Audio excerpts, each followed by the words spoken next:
An Iranian-American pastor imprisoned in Iran is set to go on trial January 21st. Officers arrested 32-year-old Saeed Abedini in September for his work in Iran's underground Christian community. The trial has been given to a judge who is notorious for handing out harsh sentences. Saeed says he's been told he will, quote, hang for his faith. The American Center for Law and Justice is fighting for his release. Joining us now with more is Jordan Sekulow of the American Center for Law and Justice. Jordan, give us the background on Pastor Saeed Abedini's case. How long has he been in prison, and how does his case look to you?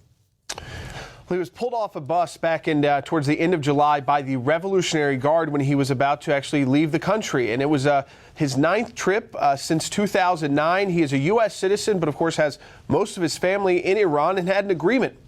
He had a dust-up back in 2009. It's with the authorities there, but more localized authorities. And they basically came to this agreement that if you stop doing your underground house church work, you can come here when you want to, you can see your family, you can even do your other assistance programs. For instance, he's running a pretty large orphanage in northern Iran. So he's been making these trips without any problem until this July. From July to September, he was under house arrest. And then late September, September 26th, the Revolutionary Guard shows up at his parents' home in Tehran.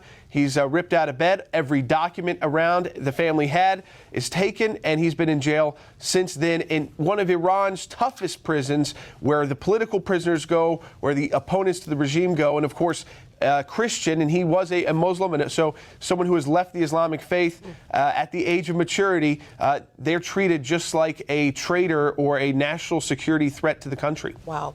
Well, Pastor Saeed is married to an American, and as you mentioned, he's an American citizen. Why isn't the State Department doing more to pressure the Iranian government? You know, we don't always want to make these cases public. You know, that's one part of this, is we do a lot of work in Iran and in other countries where when you go public, it's usually a last resort, and to put that kind of pressure to embarrass the regime and to sometimes even have to embarrass your own government a little bit. Here, we started representing Pastor Saeed's U.S. family. His wife and children started representing them less than 48 hours after he was pulled off that bus. So before he was even in the jail, we contacted the State Department a day later. Then there was a phone call between the State Department and Pastor Saeed's wife where they told her there's basically nothing we can do. Months went by. We kept pressing. And finally, just about a week before Christmas, we said, you know what, this is getting serious. He's letting us know through communications he's being beaten, he's being tortured, he's got some serious threats to his health. And that's notorious at this prison, is that being there is a punishment in itself for whatever crime you're accused of. A blogger who had gotten arrested on October 30th was dead by November 3rd at this prison, not because he was sentenced to death, but because he was beaten to death in interrogations. So we did not see any real action from the State Department until last week, when finally the media's attention on this had shamed them into saying, we're actually concerned about the matter.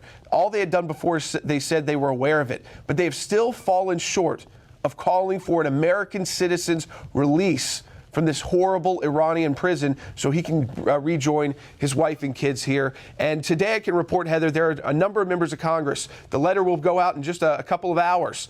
That will go right to the State Department, 33 members of the House of Representatives and 9 U.S. senators, pressuring them to do exactly what I just said. Pressure Iran, do everything we can, publicly and privately, as a government, to get this American home. And what you have done so far, it's shameful, really. And maybe we've seen some good steps the last few days, but we need to see some leaps forward, because this trial is set for Monday, and this judge is the hanging judge. So we got to work fast. Definitely. Jordan Sekulow of the American Center for Law and Justice, thank you so much. Thank you.